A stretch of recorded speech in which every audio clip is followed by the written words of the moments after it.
한국경제TV를 사랑해 주시는 가족 여러분 안녕하십니까? 파워 인터뷰 박정윤입니다. 디지털 전환, 인공지능, 탄소 중립 등 혁신이 국가의 경쟁력을 가르는 시대입니다.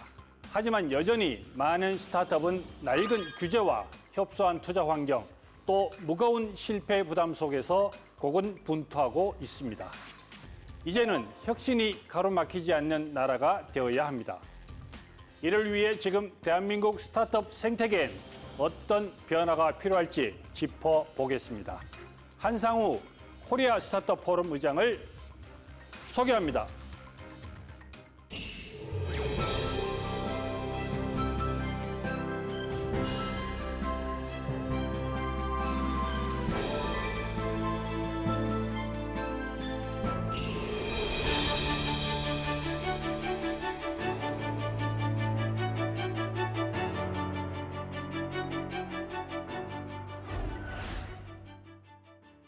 네, 오늘은 우리나라 스타트업에 대해서 이모저모 전부 좀 알아보는 시간을 마련했습니다.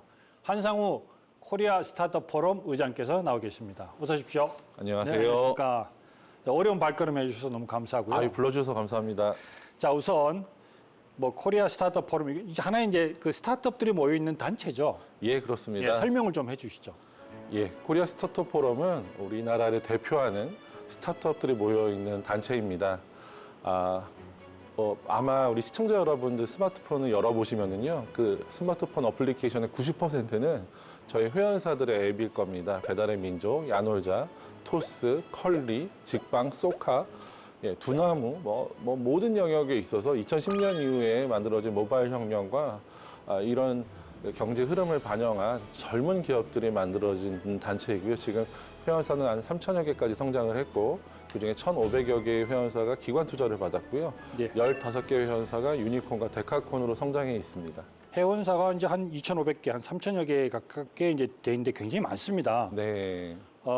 우리나라 이제 스타트업의 혁신을 가로막는 가장 큰 장벽이라고 하면 어떤 게 좀 있을까요? 이게 흔히 얘기하기를 선허가식 규제다 내지는 우리가 포지티브 규제 방식이다 이렇게 표현하는데, 그거 그냥 우리 학교 다닐 때 제일 많이 들었던 금난 정권이라고 전 표현하고 싶습니다.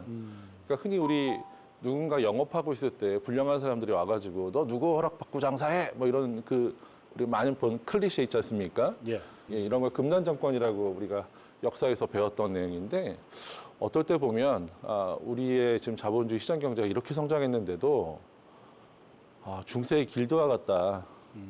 그리고 마치 시전과 난전의 상황 같다. 그러니까 누구 허락받고 장사해? 정부의 인가와 허가, 영업 면허 이런 것들이 엄청나게 이제 필요한 거예요. 이게 새로운 산업에 대해서 그런 제도가 미리 마련돼 있을 수가 없잖아요. 예. 그런데 누구 허락받고 장사해라는 그런 상황이 되었을 때 저희 스타트업들이 되게 난처한 것이죠. 예, 그래서 그러면 네, 이게 생각하셨을 때 가장 먼저 좀 없어져야 될 그런 규제는 어떤 거라고 좀 생각하세요? 이 포지티브의 반대말이 네거티브이지 않겠습니까? 이 예. 네거티브 규제 방식은 되는 게 뭐다라고 설명하는 게 아니라 안 되는 게 뭐다. 나머지는 다 된다라는 거예요. 그러니까 원칙적으로 다 허용되고 이 일에 관련한 위험성 이런 것들만 우리 행정적으로 관리하면 되지 않겠는가. 지금 이제 우리 AI 시대가 됐고, 예. 저희 회원사 대부분들이 이 디지털 혁명 때 DX로 돈을 벌고 성장한 회사들입니다. 근데 저희가 너무 운이 좋은 게 AI에 따라 두 번째 동력이 생겼어요. 이제 AX의 시대가 될 겁니다. 예. 이 AI, AX 제대로 하려면 우리가 데이터를 막 부어줘서 이 AI가 똑똑하고 아주 유능한 AI로 얘를 키워야 되는데, 지금 우리가 데이터 관련한 규제가 너무너무 후진적입니다. 예. 그래서 우리가 데이터 관련해서 무언가를 해보려고 하면 이 데이터 써도 돼? 라는 자기 검열에 하게 되고요. 또 이런 부분들이 형사적인 문제로 연결되고요. 예. 그러다 보니까 이 네거티브로의 규제 방식 안 되는 것 빼고 다 돼. 우리가 법으로 안 되는 거 딱딱딱 형법으로, 행정법으로 정해놓은 거 말고는 너희들 예. 마음대로 남한테 피해 안 주는 거면 마음대로 해라는 그런 우리 패러다임의 전환이 가장 중요한 문제라고 생각할 수 있습니다. 이게 AI 쪽에 이제 나오신 분들이 많은 얘기를 하다 보면 결국은 갖고 있는 데이터를 우리가 마음대로 못 쓴다. 그게 이제 개인정보법에 좀 걸리기 때문에 그렇다. 그게 보면 이제 뭐 헬스도 그렇고 네. 또 뭐 AI 쪽도 그렇고 네. 결국은 이런 부분들이 국내법이 조금은 좀 유연하게 좀 가야 된다는 말씀이잖아요.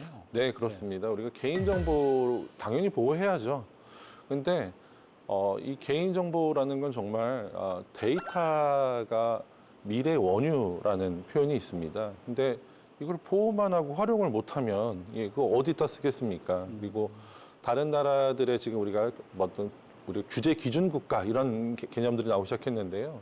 이른바 선진국에서 미국에서 EU에서 되는 건 우리나라에서도 돼야 되는 거 아니냐라는 그런 생각들입니다. 그래서 지금 데이터 관련해서 아주 그 폭넓게 허용이 되고 있고 아주 민감 정보라든지 개인에게 그 중요한 이런 그 금융정보 같은 부분들은 제외하고는 폭넓게 활용이 되고 있어서 우리도 그 정도의 수준으로는 가야 되지 않겠는가 생각하고 그러니까 있습니다. 이런 부분이 예. 정부 당국이라든지 그런 쪽하고 좀 이렇게 협의가 되거나 지금 얘기되는 부분이 좀 있어요. 물론입니다. 뭐 정부도 노력을 하고 있죠. 근데 다만 패러다임을 전환한다는 그런 용기 있는 선택, 과감한 구조 변화를 아직은 못 하세요. 예. 책임지는 자리에 있다 보니 좀 더 그런 게 어려우실 수 있는데 우리 시장 경제와 다음에 우리 국민의 성숙도를 믿고 미국은 되는데 우리나라는 왜 안 돼? 라는 자신감을 갖고 좀 패러다임의 전환을 가져갔으면 하는 생각입니다. 물론 이제 대표님, 의장님 같은 경우도 지금 뭐 그 스타트업을 또 하고 계시니까 아무래도 이제 그 창업을 하는 입장에서는 스타트업 하기 좋은 나라 막 이런 인식이라 좀 많이 알려졌으면 좋겠다라는 저도 생각이 드는데 그 창업 초기부터 의장님께서는 이제 스타트업 정책이 전주기 균형 성장이 중요하다 이런 얘기를 많이 하셨는데 네. 이게 어떤 내용입니까? 그동안 우리나라 정책이 이 창업을 정말 적극 육성하고 지원을 해줬습니다. 그래서 예전에는 내가 자본금 1억만 있으면 이런 사업 해볼 텐데, 근데 어디 가서 1억, 2억 나한테 투자해 줄 사람이 없었는데, 대한민국 청년들은 이른바 아빠 찬스, 엄마 찬스 같은 것 대신에 나라 찬스가 있습니다. 제대로 된 사업 계획서 하나 써가지고 와서 엔젤 만나고, 그다음에 팁스 하고, 다음에 이 창업 패키지 잘 들어가면 몇 억 정도 잘 받아요. 예. 얘네들이 이제 퀄리파이드가 돼 있고, 그다음에 진정성이 있고 하면은 우리의 모험 자본과 그다음에 모태 펀드들이 그런 역할들을 해주고 있습니다. 예. 근데 문제는 이들이 유효 수요를 만나서 본격적인 성장을 할 때, 그러니까 스케일업이 되는 상태가 되면 기존에 무언가 부딪혀요. 뭐 약협과 의협과 변협과 공인중개사 협과 막 부딪혀요. 또는 이게 없었던 기술이니까 그 기술에 관한 유효성이나 안정성이나 뭐 등등등에 부딪히고요. 데이터와 관련해서 부딪히고 막 부딪혀요. 그러면 지금 창업가들이 이제 약간 변호사 부딪힌다는 얘기는 갈등이 생기는 네, 거죠. 그렇습니다. 예. 신구 산업 사이에 갈등이 생기고요. 다음에 아직 신산업에 대한 그림이 그려지지 않은 상황에서 이게 이제 꿈틀하고 시작을 했는데 얘가 괴물이 될 걱정부터 해요. 플랫폼이 돼가지고 얘가 독과점을 해버리면 어떡하지 뭐 이런 걱정들을 많이 하게 되는데 이 유효 수요를 만나는 그 지점에 우리가 스케일업을 위한 성장을 본격적으로 해주는 정책들이 가져가야 된다. 그래서 사실 지금 왜 창업이 지금 4년째, 5년째 줄어들고 있거든요. 예. 창업 패키지가 나빠서, 창업 지원이 나빠서가 아니에요. 이제 성장을 해야 되고 이제 엑싯을 해야 됩니다. 예. 입구가 있으면 출구가 있어야 되고 성장 과정이 있어야 되는데 본격적인 성장 과정과 출구의 설계가 지금 좀 부실합니다. 그러니까 우리가 코스피 5천 가자 하는 것만큼 중요한 게 코스닥 3천 가자예요. 코스닥 시장에 많이 상장을 시키고 이들이 엑싯을 해야 그 돈이 다시 돌아와서 출구에 와서 또 다른 창업을 끌어내거든요. 그러니까 지금 무조건 창업만 많이 하는 게 중요한 게 아니라 성장시키고 다음에 엑싯까지 시켜줘야 다시 이 선순환의 흐름이 만들어진다. 그렇기 때문에 전 주기에 걸쳐서 봐야 된다. 그러면 이 스타트업이 결국 좀 커져야 되는데 그렇죠. 흔히 이걸 이제 스케일업 시킨다. 네. 스케일업 돼서 정말 그 이윤 구조라든지 뭐 영업망도 좀 탄탄하게 되면 결국 이제 상장을 목표로 또 엑시트할 수 있는 터전이 마련될 텐데 그러면 스타트업에서 스케일업 갔을 때 이게 이제 가장 필요한 지원이라든지 이런 건 어떤 게 있습니까? 이때 자본이 망설입니다. 흔히 모범 자본이라는 것이 우리가 뭐 시드를 넣어준다거나 프리-A를 넣어준다 그럴 때 되게 관대해요. 예. 이 중에 10개 중에 하나만, 20개 중에 하나만 돼도 되지? 라는 마음이 드는데 이 중에 10개, 20개 중에 가능성 있는 애가 몇 개 됐단 말이에요. 5개로 줄었단 말입니다. 그런데 여기서 잘못하면 삐끗하면 너무 이제 투자 액수도 커지고 예. 그런데 정말 우리한테 시장이 있는 거야? 이게 하다가 보니까 정부가 이 사업하면 안 돼 이러는 거 아니야? 내지는 이거의 기득권 세력하고의 갈등에서 우리가 잘 풀어낼 수 있어? 라는 검증이 되게 강해요. 당연히 투자 입장에서 검증이 강했는데 모험 자본이잖아요. 예. 모험 자본이니까 모험을 해야 되는데 모험 자본이 마치 은행처럼 이렇게 너무 안정성을 따지고 그러면 이제 성장이 둔화되는 면이 있고요. 그러다 예. 보니까 우리가 시리즈 B 정도 단계에서 이 모험 자본이 정말 모험을 해줄 수 있게끔 그러려면 내가 투자한 5개 중에 1개가 분명히 코스닥 가서 또는 나스닥 가서 얘가 템버거 돼. 뭐 멀티플로 20개 나와. 뭐 이런 식의 게 있어야만 이 리스크를 감수할 수 있을 겁니다. 그러니까 지금 성공 사례들이 되게 절실한 상황입니다. 근데 이게 그 생태계를 좀 보면 스타트업들도 보면 이제 수도권에 좀 이렇게 집중이 돼 있잖아요. 네. 이거는 좀 이게 또 이제 지방으로 좀 이렇게 확대되면 좋을 텐데 네. 여기에 대한 또 뭐 요구 사항이라든지 얘기하는 부분 좀 있을까요? 이 지역에서의 뭔가 혁신을 일으키고 인구 감소와 뭐 지역 소멸과 그다음에 고령화가 이게 대한민국 전체의 문제이긴 하지만 서울에서는 잘 체감을 못 하다가 예. 저희가 군산 가서 밥을 먹는데 그냥 도심이 다 비었어요.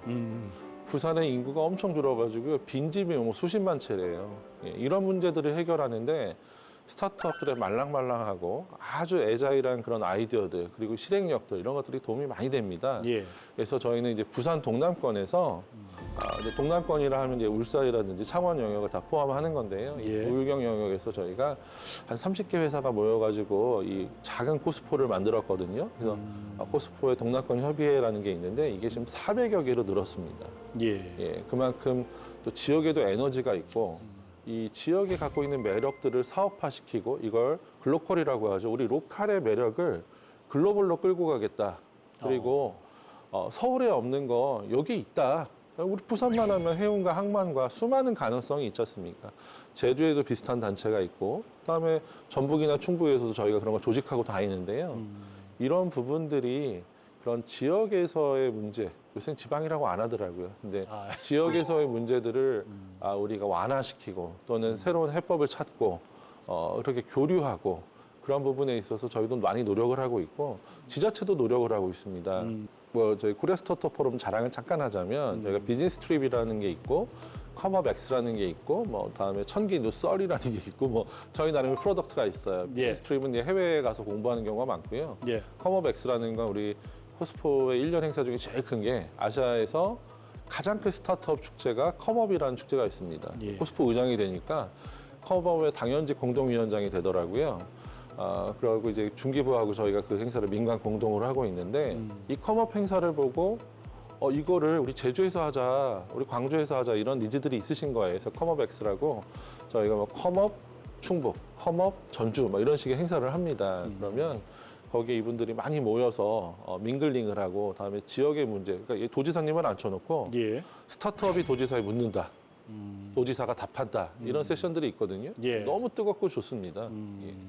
이게 요즘 뭐 유대 관계도 있고 좀 뭐 그 네트워크도 형성하고 그렇죠. 또 이제 그런 부분들인데 네. 그걸 이제 각 지역별로 돌아다니면서 그렇죠. 지역에서 저희를 초대도 해주시고요. 얼마 전에는 이제 충북에 갔더니 청남대를 열어주셨어요. 거기서 이제 도지사님 모시고 저희가 충북에는 이런 사업들을 하면 어떨까요? 라고 한 거고 작년에는 전북도에 가서 전북도지사님 모시고 선유도의 작은 초등학교에서 도지사 모시는 행사를 했어요. 전교생이 2명이래요. 이게 그러니까 완전 히 그 인구 감소 지역 소멸의 대표적인 상황이었고 너무 이제 우울한 분위기가 되지 않을까 했는데 여기에 이제 스타트업들이 아주 멋진 피칭들을 보여줬습니다. 우리가 이 허허벌판을 어떻게 만들겠다, 전북도를 부흥시키겠다 하는데 일단 뭐 수도권 인구의 은퇴 인구들이 받아들이는 거라든지 그러기 위해서는 우리가 의학 분야에 있어서 규제 혁신들을 해주면 우리가 원격 진료 가능해지고 약 배송, 드론 배송해주고 이러면은 또 여기 평지에 가까운 곳이니 노인들을 위한 퍼스널 모빌리티 잘 돌아다니고 그러면 주거비가 싸고 다음에 외노자 쉽게 쓰고 이런 부분들이 되면 이런 부분에서 전북특별자치도 같은 경우에 도시사님 권한이 상당히 있으시더라고요. 이렇게 되면 다른 도에서 부러워할 만한 그런 성과가 나오지 않겠느냐 하시는데 그 자리에서도 막 이제 흔쾌히 바로바로 국장님들한테 지시하시고 이런 네. 면이 있어서 저희한테도 희망이었고 예, 그 찾아간 지자체 입장에서도 뭔가 재미있는 이제 거리가 생기셨을 거예요. 예. 그러니까 보여지는 거는 아주 좋게 보여지는데 네. 사실은 그 보여진 뒷단 이후에 네. 얼마만큼 이제 성과, 소위 말해서 스타트업에 대한 뭐 지원이라든지 또는 이제 많은 스타트업도 생겨야 되는 거고 네. 그런 것도 또 중요하겠죠. 그렇죠. 그래서 네. 지역 VC들이 같이 생겨야 되고요. 네네. 다음에 이제 부산 같은 경우는 그래서 부산시님 노력 많이 하신 것 같더라고요. 그래서 산업은행이랑 해서 얘네 이제 남부권, 서남권과 동남권을 두고 이제 센터를 만들고 거기에 전용 펀드를 다 1,000억 정도를 만들어 내셨어요. 그럼 그 돈은 그 지역에 있는 회사가 우선 받고 그 지역의 문제를 해결하고 하는 것들에 지금 마중물이 부어져서 시작이 됐고 네. 그래서 성장하는 회사들이 지금 있습니다. 예. 그러니까 지역에 있는 스타트업, 지역에 있는 VC, 그다음에 지자체 관계자들이 다 합심해서 네. 그런 행사가 진행이 되고 또 네. 그의 성과가 있는 네. 좋은 행사인 것 같습니다. 여러 가지 이제 말씀 많이 주셨는데 그 의장님이 계시는 그 회사 위즈돔 그게 이제 통근 버스 플랫폼 기업이라고 이제 좀 나와 있거든요. 이게 제가 좀 찾아봤더니 뭐 스마트 통근, 테마파크 이제 셔틀 버스, 뭐 전세 버스 우리가 이제 흔히 이제 주변에서 접할 수 있는 건데 뭐 좀 특이한 게 있나요?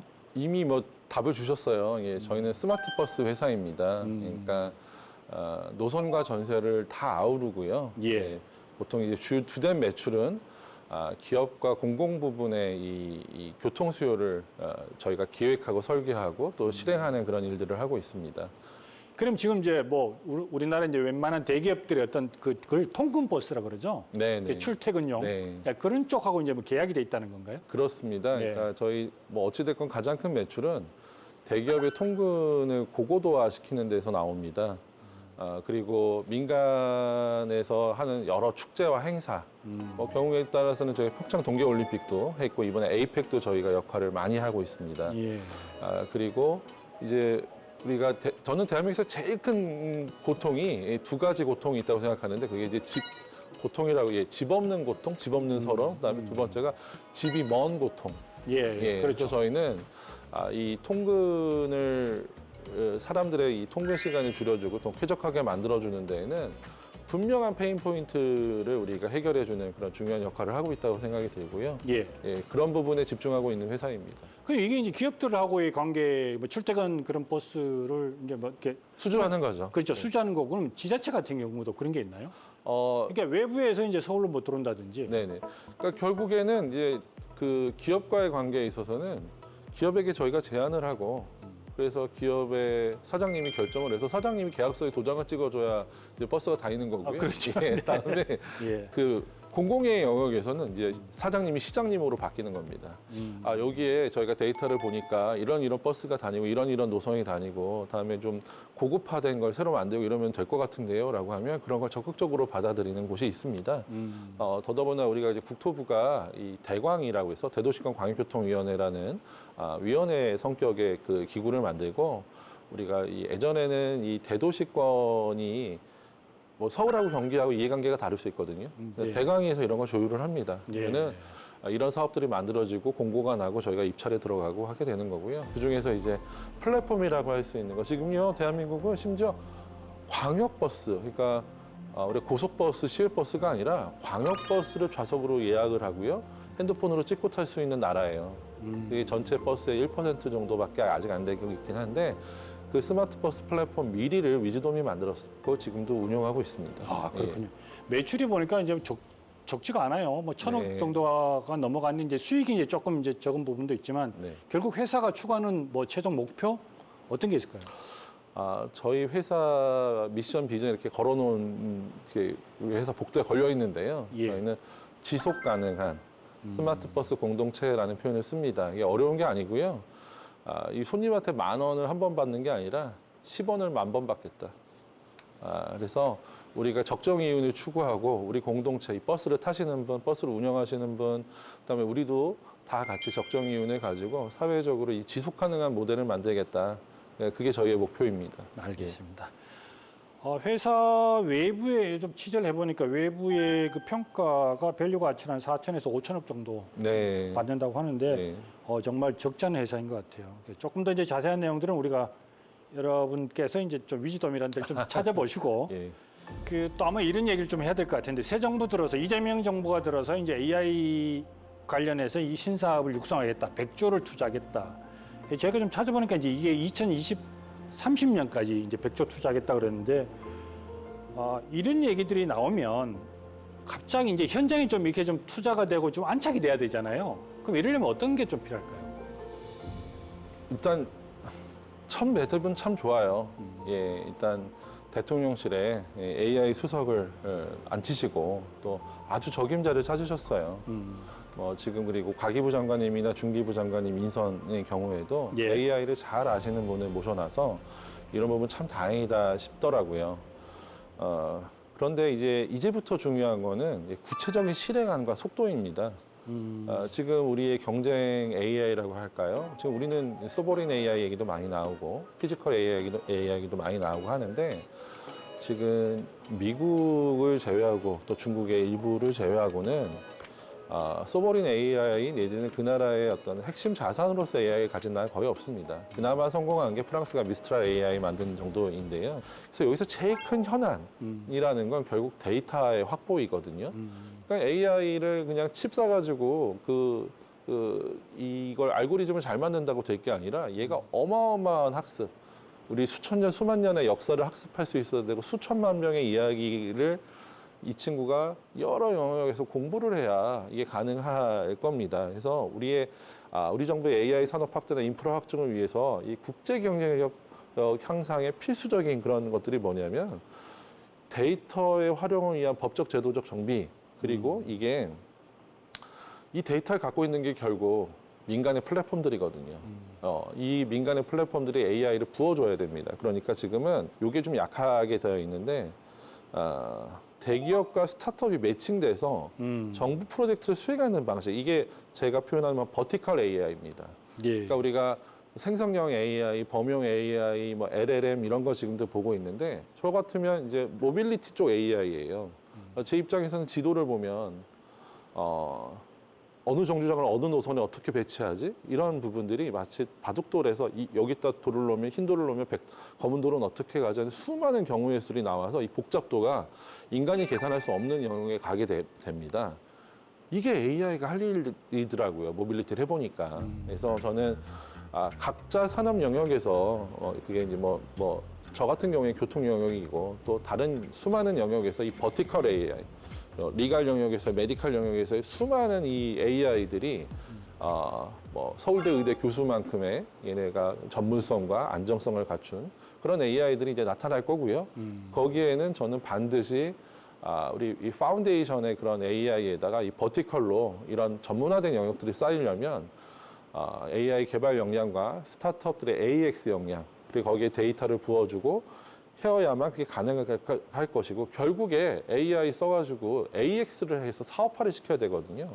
그게 최종적인 목표가 돼야 됩니다. 우리 기업들이 디지털 전환해가지고 생존했던 것처럼 이번에는 AI 전환해서 생존을 해야 되는데 우리가 써야 될 100조가 이런 방향으로 나와야 되고 그러다 보니 대기업과 스타트업이 매칭이 돼서 무언가를 한다고 했을 때 결국 정부의 펀드와 민간의 VC가 AI 공동 투자라는 그런 개념으로 이거를 정말 거국적으로 해야 될 나라가 다 도와서 해야 될 그런 과제라고 생각하고 있습니다. 네, 지금까지 뭐 좋은 얘기 많이 해주셨는데 이번 질문은 저희 공식 질문입니다. 좀 편하게 오자 토크라 그래서 이제 좀 재밌게 얘기해 주시면 참 고맙겠습니다. 자, 나에게 스타트업이란 한국의 살 길 이렇게 한국의 살 길. 예. 왜 그렇게 생각하시는지. 만약에 주식 투자를 한다고 하면 가장 높은 수익을 볼 수 있는 게 아마 스타트업 투자일 겁니다. 그리고 한국이 겪고 있는 수많은 문제에 대해서 가장 고민이 깊고 그리고 실행을 할 수 있는 것도 스타트업일 겁니다. 그런데 정부가 모호한 정책 그리고 결국에 스타트업 말라 죽이는 그런 되는 것도 없고 안 되는 것도 없고 이런 것들이 많이 있습니다. 그래서 한국의 살 길이다 생각하고 이런 부분들을 한번 세심히 봐주셨으면 정부가 이런 것들을 새 정부가 좀 챙겨주셨으면 하는 생각입니다. 알겠습니다. 자, 이제 마지막 질문을 드려야 될 것 같습니다. 오늘 뭐 여러 가지 좀 많은 얘기를 해주셨는데 우리 이제 프로그램을 보고 계시는 시청자분이나 또는 스타트업을 준비하시는 분이나 아니면 나 또 이 얘기는 꼭 정부한테 좀 얘기는 하고 싶다. 네. 하고 싶은 그런 얘기가 있으시면 마지막으로 해주시기 바라겠습니다. 무엇보다 이걸 봐주시기 바랍니다. 시장입니다. 시장에서 누가 비용을 낮추고 효용을 높이는가, 누가 경쟁을 만들고 소비자의 후색을 두터이 하는가, 과연 기존의 구산업의 레거시들이 그렇게 하고 있는가, 아니면 신산업의 스타트업들이 경쟁을 촉진하고 소비자에게 무엇 하나로 더 주려고 하는가를 보셔서 요새 눈살 찌푸려지는 그런 회사들, 그런 보도들 보실 텐데, 그게 과연 스타트업에 대한 공정하고 올바른 평가인가 한번 생각해 주십시오. 경쟁을 만들어내는 것, 그리고 그 경쟁을 통해서 우리 사회를, 우리 경제를 더 많이 발전시키는 것, 스타트업입니다. 네, 오늘 말씀 고맙습니다. 예, 감사합니다.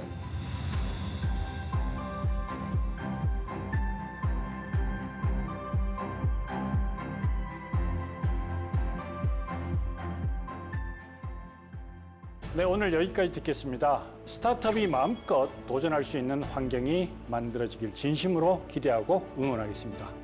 자, 박정윤의 파워 인터뷰, 오늘은 한상우 코리아 스타트업 포럼 의장과 함께했습니다. 시청해 주신 여러분 고맙습니다.